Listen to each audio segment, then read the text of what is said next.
Assalamualaikum warahmatullahi wabarakatuh. Hari ini kita akan belajar tentang sel elektrolisis. Kemarin kan kita sudah belajar tentang sel volta ya, jadi sekarang kita lanjutin nih tentang sel elektrolisis. Tujuan pembelajarannya yaitu siswa dapat menuliskan reaksi elektrolisis dari suatu elektrolit. Sebelumnya Ibu mau jelasin dulu nih, apa sih elektrolisis itu gitu ya. Elektrolisis adalah penguraian suatu elektrolit oleh adanya arus listrik. Bila suatu elektrolit dielektrolisis, maka elektrolit tersebut akan terurai menjadi kation dan anion. Oke, ada yang masih ingat kation itu apa, anion itu apa? Kation itu adalah ion positif ya. Kalau anion itu berarti apa? Ion negatif. Gitu. Nah, lanjut. Di sini Ibu punya aturan elektrolisis. Jadi fungsi dari aturan elektrolisis ini supaya kita bisa tahu reaksi di katode sama anodenya tuh kayak gimana sih, gitu. Nah, sebenarnya aturan elektrolisis ini harus kalian hafalkan, karena nanti di ulangan Ibu tidak akan memberitahukan nih aturan elektrolisis yang kayak gini, gitu. Jadi nanti kalian hafalkan ya. Terus sebenarnya kalau misalnya kalian sering nih ngerjain latihan soal, lama-kelamaan hafal kok aturan elektrolisis ini, gitu ya. Oke, pada elektrolisis itu kan ada 2 jenis elektrode ya, sama kayak sel volta nih, ada katode sama ada anode, tapi bedanya di kutubnya ya. Kalau elektrolisis itu kan singkatannya KNAP alias kenap gitu ya singkatannya. Berarti katodanya itu positif, katodanya itu negatif, maaf ya, anodenya itu positif gitu ya, kutub positif. Nah, terus di sini reaksi pada katode itu dipengaruhi oleh kationnya ya. Oke, Ibu jelasin satu-satu. Jadi reaksi pada katode itu dipengaruhi oleh kationnya alias ion positifnya itu. Gitu ya. Terus di sini ada beberapa aturan nih. Misalnya kationnya itu adalah asam alias H+. Nah, nanti reaksi reduksinya kayak gini. Ingat ya, di katode itu reaksi yang terjadi adalah reaksi reduksi, bukan oksidasi. Kalau di anode baru oksidasi. Ingat singkatan yang udah Ibu beritahukan di minggu-minggu sebelumnya, yaitu apa? Anokaret ya. Anode oksidasi, katoda reduksi gitu. Jadi ini si asamnya mengalami reduksi jadi kayak gini. Terus kalau misalnya kationnya itu adalah ion dari golongan 1A, 2A, 3A dan Mn sebenarnya ini ya ada Al3+ sama Mn2+. Jadi di sini kurang lengkap nih sebenarnya. Kalian tambahkan nanti ya di buku catatan kalian gitu. Nah, kalau misalnya larutan-larutan tadi itu yang menjadi kationnya, nanti yang tereduksi itu adalah air, yaitu H2O. Nah, kayak gini persamaan reaksi reduksinya. Gitu ya. Jadi, kalau misalnya yang asal kationnya itu dari golongan 1A, 2A, Al, dan Mn, yang direduksi adalah air. Dan persamaan reaksinya selalu kayak gini gitu ya. Apa aja sih unsur-unsur dari golongan 1A dan 2A itu? Ada yang masih ingat? Oke, jadi yang termasuk unsur-unsur di golongan 1A itu ada, ini ya, Ibu tuliskan ya. Ada H, Li, Na, K, Rb, Cs, Fr. Terus kalau yang di golongan 2A ada apa aja? Beli, Mangga, Cari, Sri, Baginda, Aja. Oke, jadi sebenarnya untuk menghafalkan nih unsur-unsur apa aja yang ada di golongan 1A, 2A, 3A gitu-gitu, kalian pakai jembatan keledai aja supaya bisa gampang hafalinnya ya. Tadi ini golongan berapa? Golongan 1A, ini golongan 2A. Kalian hafalkan nanti ya. Gitu. Ya, kalau yang golongan 1A itu singkatannya Halina kawin Robi cemas frustasi. Kalau yang golongan 2A, beli mangga cari Sri Baginda Raja. Gitu, atau nanti kalian bisa search di Google ya, jembatan keledai yang lainnya. Supaya kalian bisa mudah nih menghafalkan unsur-unsur yang ada di golongan 1A, 2A, dan golongan-golongan lainnya. Gitu ya. Oke, jadi tadi kita udah sampai aturan kedua, sekarang yang ketiga. Kalau misalnya kationnya itu adalah lelehan dari ion golongan 1A, 2A, ini sama kayak tadi ya, Al dan Mn. Al dan Mn itu nanti yang terreduksi adalah si ionnya itu sendiri, gitu ya. Jadi beda nih, harus kalian perhatikan ada beda antara kalau misalnya fasanya itu larutan sama lelehan ya. Kondisinya akan berbeda, jadi nanti reaksinya bakal berbeda. Kalau misalnya dia dalam keadaan larutan, itu yang terreduksi adalah air. Nih, air ya. Tapi kalau lelehannya, itu yang terreduksi adalah ionnya itu sendiri. Yaitu contohnya di sini ada Na sama Mg. Gitu ya. Kayak gini reaksinya. Jadi ingat, kalau misalnya reaksi reduksi, itu elektronnya ada di sebelah kiri tanda panah. Ya, karena dia menangkap elektron. Gitu. Oke, selanjutnya yang keempat itu ada aturan larutan dari ion selain golongan yang tadi tuh, yang 1A, 2A, 3A, itu termasuk juga Al sama Mn ya. Misalnya itu ada di sini Cu, ya udah berarti si Cu-nya itu yang mengalami reduksi. Gitu ya. Jadi kalau yang selain golongan 1A, 2A, Al, dan Mn, ya kationnya itu sendiri yang mengalami reduksi. Gitu ya. Ini kalian tambahin ya nanti Al sama Mn-nya. Di sini kurang. Ya. Nah, habis itu kalau anode itu beda aturannya. Gimana Bu bedanya? Kayak gini. Jadi kalau reaksi di anode itu justru yang pertama dilihat bukan anionnya, tapi adalah anodenya itu sendiri apa. Baru nanti yang dilihat anion yang kedua. Kalau misalnya anode yang dipakai itu tidak inert, alias dia tidak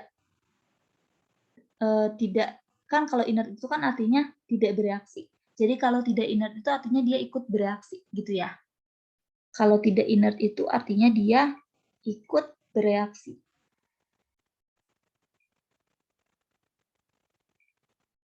Jadi kalau yang anodenya itu tidak inert alias ikut bereaksi, ya berarti anodenya itu sendiri yang mengalami oksidasi.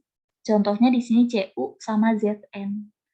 Terus kalau misalnya anodenya itu inert alias dia tidak bereaksi. Jadi inert itu artinya tidak bereaksi ya. Maka yang mengalami oksidasi adalah anionnya. Gitu ya. Adalah anionnya. Contohnya di sini ada di golongan 7A, terus ada larutan yang bersifat basa sama sisa dari asam oksi. Terus yang harus kalian perhatikan, anoda yang inert itu ada 3 nih.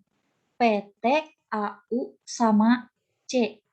Gitu ya. Atau kalau misalnya Ibu bikin jembatan keledai, itu putus cinta au, TT, C, AU.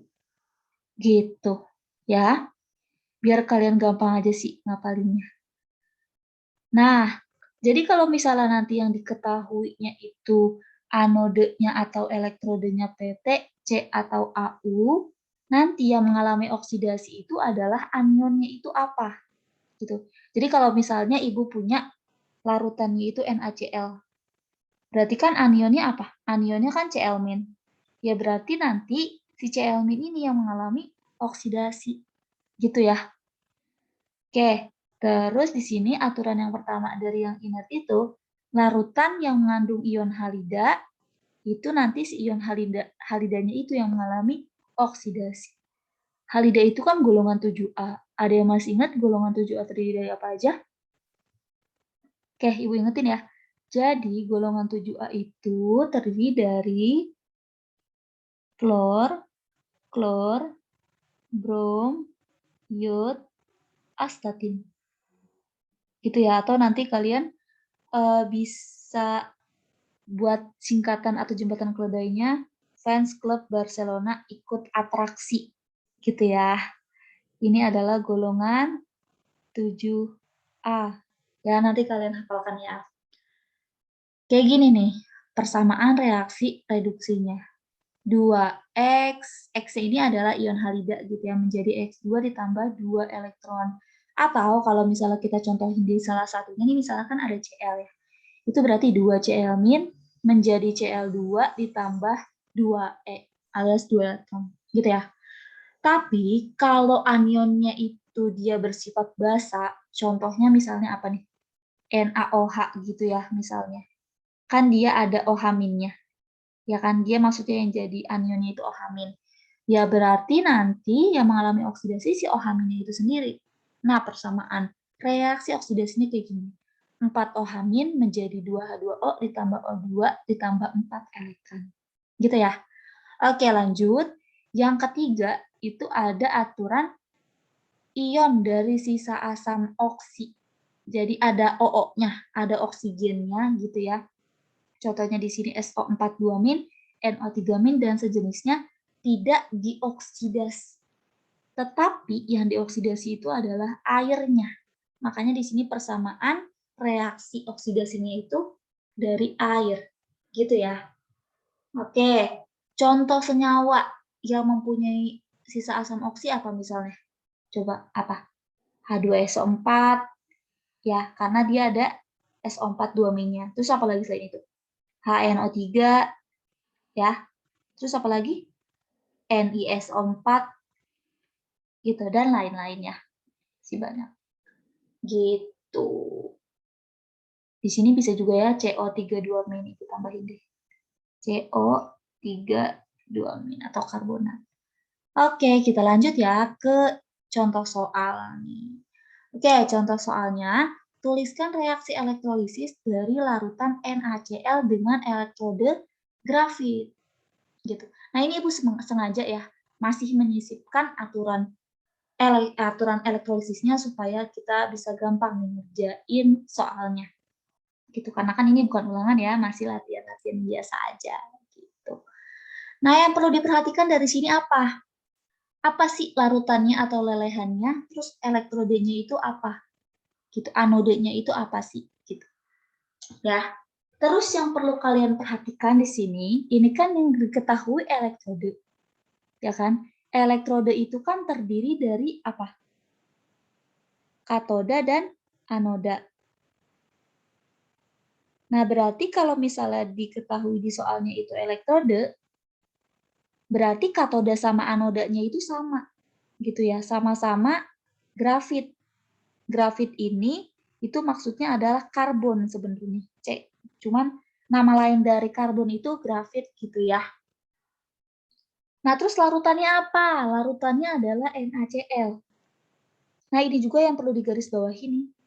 Bahwa di sini dia pakai larutan NaCl. Terus kita ingat-ingat lagi.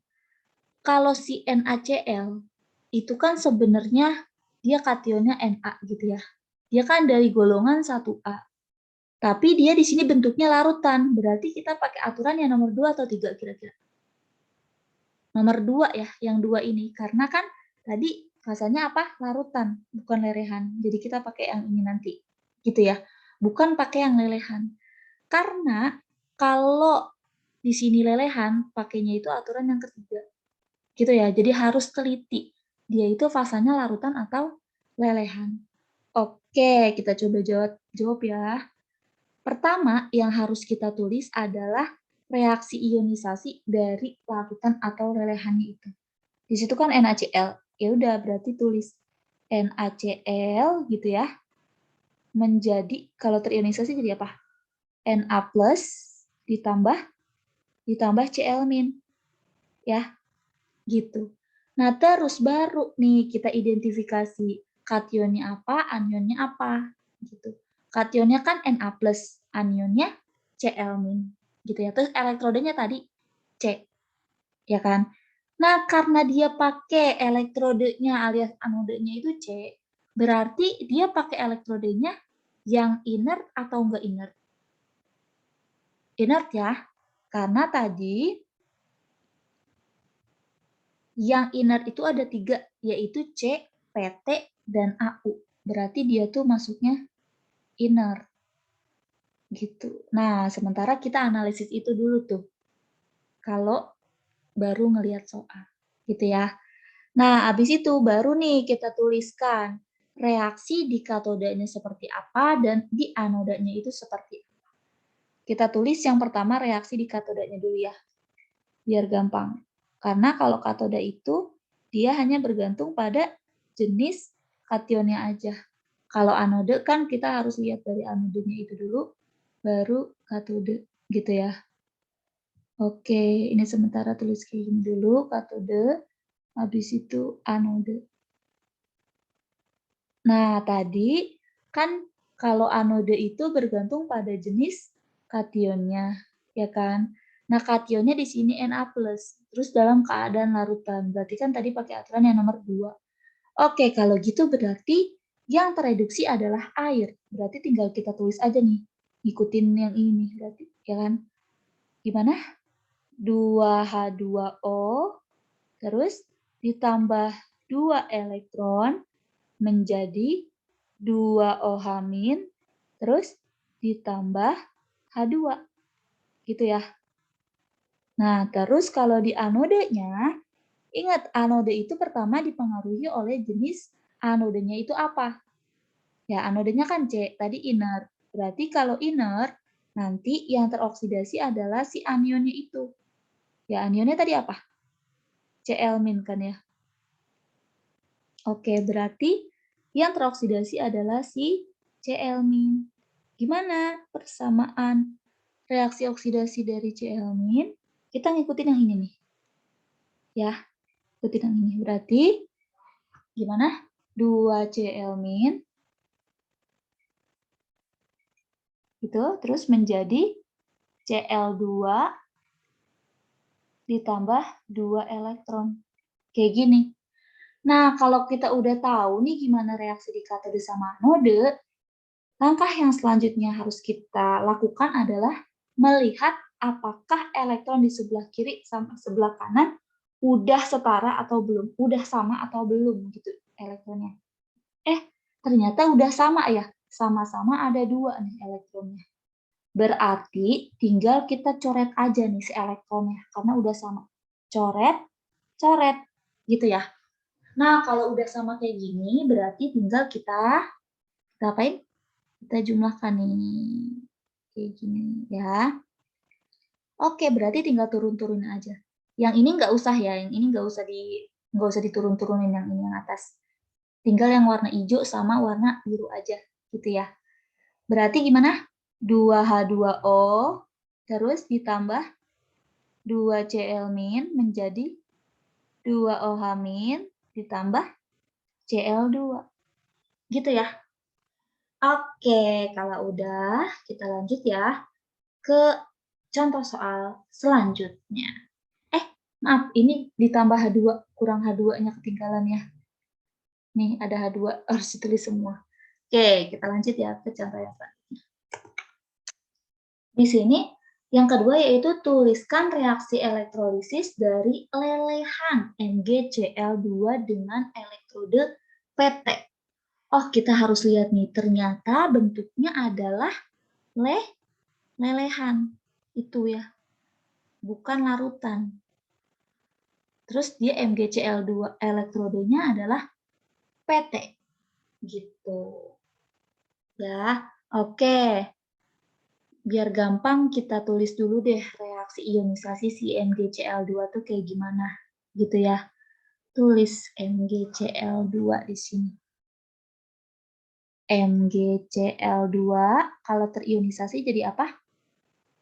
Jadi Mg2+ ditambah 2Cl-. Gitu ya. Nah, terus Ternyata kationnya itu adalah Mg2+, sedangkan anionnya adalah Cl-. Mg, kita ingat-ingat nih, Mg ada di golongan berapa ya? Oh, ternyata Mg itu ada di golongan 2A. Berarti kita pakai aturan yang nomor 3. Ya, karena dia bentuknya lelehan dan dia termasuk ion dari golongan 2A. Gitu. Jadi kita pakai aturan yang ini nih.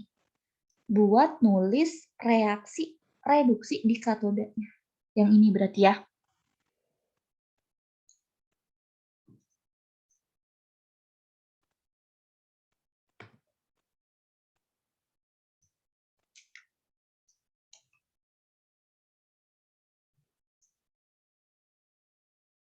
Oke, maaf ya tadi error, Ibu tulis.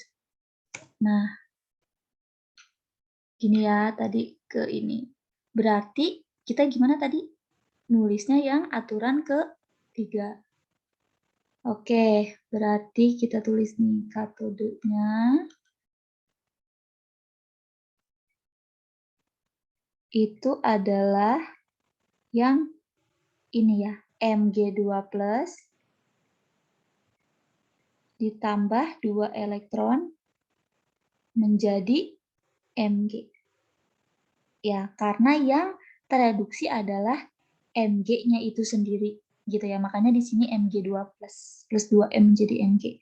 Kalau misalnya di sini bentuknya larutan, berarti kita pakai aturan yang kedua gitu ya. Tapi kan ini yang ketiga. Habis itu, untuk menuliskan reaksi di anodanya kayak gimana, kita lihat dari anodenya dulu. Anodenya kan pakai PT. Dan PT itu termasuk inert. Nah, kalau termasuk inert, berarti nanti yang teroksidasi adalah si anionnya, alias Cl-nya.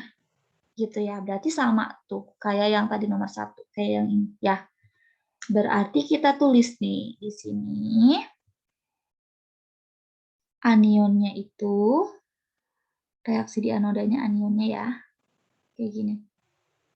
Anoda. Terus berarti 2 Cl- menjadi Cl2 ditambah 2 elektron.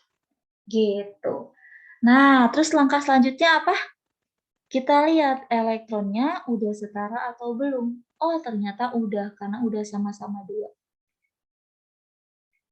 Gitu ya, berarti tinggal dicoret. Nah, kalau udah sampai sini, berarti tinggal kita jumlahkan aja. Gitu ya. Oke, berarti apa aja? Ingat ya, yang atas ini, yang paling atas, yang ionisasi dari larutan atau lelehannya itu nggak usah dimasukin. Berarti jadinya Mg2+ ditambah 2 Cl- gitu ya, menjadi Mg ditambah Cl2. Gitu. Oke, kita lanjut ya. Sekarang, tuliskan reaksi elektrolisis dari larutan CuSO4 dengan elektrode PT. Langkah yang pertama, berarti kita gimana? Tulis reaksi ionisasi dari larutan atau lelehannya itu. Dia kan larutan. Oke, berarti ini bukan dari golongan 1A, 2A, Al atau Mn, karena Cu gitu ya. CuSO4 itu kalau terionisasi jadi gimana? Jadi Cu2+ ditambah SO4 2-. Ingat ya, SO4 2- ini harus digabung karena dia termasuk poliatomik ya, ion poliatomik. Nih di sini udah Ibu kasih. Nanti kalian bisa baca-baca lagi ya yang termasuk ion poliatomik itu apa aja sih gitu. Ya, jadi kalau ion poliatomik itu dia harus digabung penulisannya. Nggak boleh dipisah ya. Oke, kita lanjut. Tadi berarti kayak gini ya, Cu2+ ditambah SO4 2-. Nah, terus kita identifikasi kationnya apa, anionnya apa. Kationnya Cu2+, anionnya SO4 2-. Gitu ya. Oke, berarti gimana nih reaksi di katodenya? Ingat tadi, reaksi di katode itu dipengaruhi sama jenis kationnya, alias Cu2+ ini, gitu ya. Berarti pakai aturan yang mana? Yang terakhir, karena dia tidak termasuk golongan 1A, 2A, Al maupun Mn. Yang ini ya. Nih, yang keempat. Oke, berarti Cu2+ ditambah 2 elektron menjadi Cu. Gitu. Oke, udah clear ya katodenya. Sekarang anodenya. Nah, kalau untuk anode, kita pertama itu harus melihat elektrodenya apa. Atau anodenya itu apa. Gitu ya. Anodenya kan PT. Masih sama nih kayak yang tadi. Berarti PT itu kan termasuk anode yang inert. Kita tulis ya. Jadi PT itu kan inert. Kalau inert, berarti yang teroksidasi adalah si anionnya. Dalam hal ini adalah SO4 2-. Gitu ya. Sengaja di sini Ibu coret-coret ya. Oke. Nah, berarti kira-kira pakai aturan yang mana nih? Aturan yang paling bawah. Karena dia anionnya SO4 2-, alias sisa dari asam oksi. Pakai yang ini ya. Oke, berarti kalau misalnya sisa dari asam oksi, yang teroksidasi adalah air. Oke, berarti tinggal kita tulis aja nih, reaksinya kayak gitu. Anoda atau anode gitu sama aja ya.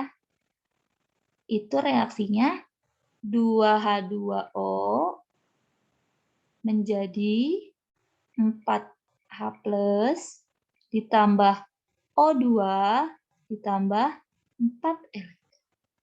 Oke, udah ditentuin nih reaksi di katode sama anodenya kayak gimana. Langkah selanjutnya apa? Kita lihat elektron di sebelah kiri sama kanannya udah sama atau belum. Gitu ya. Coba kita lihat. Yang sebelah kiri 2, sebelah kanan 4. Oh, ternyata beda. Kalau beda di gimana? Dikali ya. Yang atas dikali 2 biar jadi 4, yang bawah kali 1 aja. Biar tetap 4. Gitu ya. Jadi sama-sama 4 nanti si elektronnya. Oke, kalau kayak gitu, kita tulis lagi aja di bawahnya nih. Katode titik 2, berarti dikali 2 semua tuh. 2Cu2+ ditambah 4 elektron menjadi 2Cu. Gitu. Di anode kayak gimana? Tetap ya di anode karena dikali 1. 2H2O menjadi 4H+ ditambah O2 ditambah 4 elektron. Oke. Sekarang udah sama nih elektronnya, berarti boleh kita coret gitu ya. Langkah terakhir kita jumlahkan. Oke, jumlah ini. Berarti ada 2Cu, 2+ ditambah 2H2O, turun-turunin aja semuanya. Menjadi 2Cu ditambah 4H+ ditambah O2. Gitu deh. Oke, lanjut ya. Nah, yang selanjutnya nih, kita disuruh untuk menuliskan reaksi elektrolisis dari larutan H2SO4 dengan katode C atau karbon dan anodenya Cu. Oke nih, beda nih ya dari soal yang sebelumnya, karena sekarang itu diketahui katodenya apa, anodenya apa. Kalau tadi kan langsung elektrode. Kalau langsung elektrode berarti katode sama anodenya sama, gitu ya. Nah, sekarang berarti yang kita lakukan pertama kali adalah menuliskan reaksi ionisasi dari larutan atau lelehan yang diketahui itu. Di sini kan yang diketahui adalah larutan H2SO4, ya kan? Berarti kita tulis nih, persamaan reaksi ionisasi dari H2SO4 itu kayak gimana sih? Berarti H2SO4 itu menjadi apa? 2H+ ditambah SO4 2-. Nih lagi-lagi dia ion poliatomik ya. SO4 2- itu harus digabung, nggak boleh S sendiri, O sendiri. Terus perhatiin ya, di sebelah kiri sama kanan itu jumlah atom-atomnya itu harus sama. Makanya di sini Ibu kasih koefisien depan H+ itu angka 2. Karena sebelah kiri ada 2 gitu ya H-nya. Gitu ya. Oke. Terus berarti kita udah tahu nih kan reaksinya kayak gimana. Nah, kita tentuin nih. Yang jadi kationnya berarti kan H+, anionnya itu SO4 2-. Ya kan? Nah, untuk menuliskan reaksi di katode seperti apa, kita harus tahu kan kationnya. Kationnya H+, berarti pakai aturan yang mana? Yang pertama, karena dia asam alias H+, gitu ya. Oke, berarti tulis nih, katode itu 2H+, terus ditambah 2 elektron, terus menjadi H2, gitu ya. Oke, terus untuk menentukan reaksi di anodenya, yang pertama kita lihat apanya tadi? Anodenya itu sendiri, apa? Gitu ya. Ternyata anodenya itu adalah Cu, ya. Nih, anodenya Cu nih. Kan katodenya C, anodenya Cu. Untuk menentukan reaksi di anode, kita cukup melihat anodenya aja. Jadi yang katodenya nih nggak usah dianggap gitu ya, walaupun diketahui di soal. Karena yang kita butuhkan itu mau tahu anodenya apa, ternyata Cu. Nah, terus Cu itu masuk elektrode atau anode yang inert nggak? Enggak ya, jadi dia tak inert atau tidak inert. Nah, kalau si anodenya tidak inert, berarti nanti yang mengalami oksidasi adalah si anodenya itu sendiri. Ya, kalau tadi kan yang teroksidasi di soal-soal sebelumnya anionnya. Kalau ini anodenya. Karena anode yang dipakainya itu tidak inert, alias dia ikut bereaksi. Gitu ya. Bereaksi. Sip, berarti sekarang kita tulis nih, reaksi di anodenya itu adalah oksidasi dari si Cu. Kayak gimana coba? Kayak gini ya, kayak yang pertama nih. Di sini kebetulan udah sama-sama Cu gitu ya. Bisa juga nanti misalnya ada Ag atau perak gitu ya. Kalau ini kan Cu, ya udah berarti di sini kita tulis Cu gitu ya. Nyesuaiin sama si anodenya itu apa. Cu menjadi apa? Cu2+, terus ditambah 2 elektron, gitu ya. Oke, kita udah tahu nih reaksi di katode sama anode seperti apa. Langkah selanjutnya ngapain? Kita lihat elektron di sebelah kiri sama kanan udah sama atau belum. Oh, ternyata udah sama-sama ada 2, ya kan? Berarti tinggal kita coret-coret aja nih yang elektronnya. Nih, ya, karena udah sama. Coret, coret. Oke, langkah terakhir kita jumlahkan. Ingat ya, yang atas nggak usah dianggap, nggak usah dipakai. Berarti 2H+ ditambah Cu menjadi H2 ditambah Cu2+. Gitu. Oke, contoh soal dari Ibu udah cukup segitu aja ya. Nah, di sini bisa kalian baca-baca lagi nih tabel ion poliatomik supaya bisa menuliskan reaksi ionisasi dari larutan atau lelehan yang diketahui. Terus di sini Ibu punya latihan soal ada 5 ya. Itu sama kayak tadi, tulislah reaksi elektrolisis dari larutan-larutan ini. Terus elektrodenya udah Ibu kasih tahu. Oke, panduannya itu pakai aturan elektrolisis yang tadi udah Ibu upload, Ibu sisipkan gitu ya di PPT ini, di video ini. Oke, kalau misalnya nanti ada pertanyaan, boleh ditanya di grup atau PC Ibu ya. Semangat semuanya. Wassalamualaikum warahmatullahi wabarakatuh.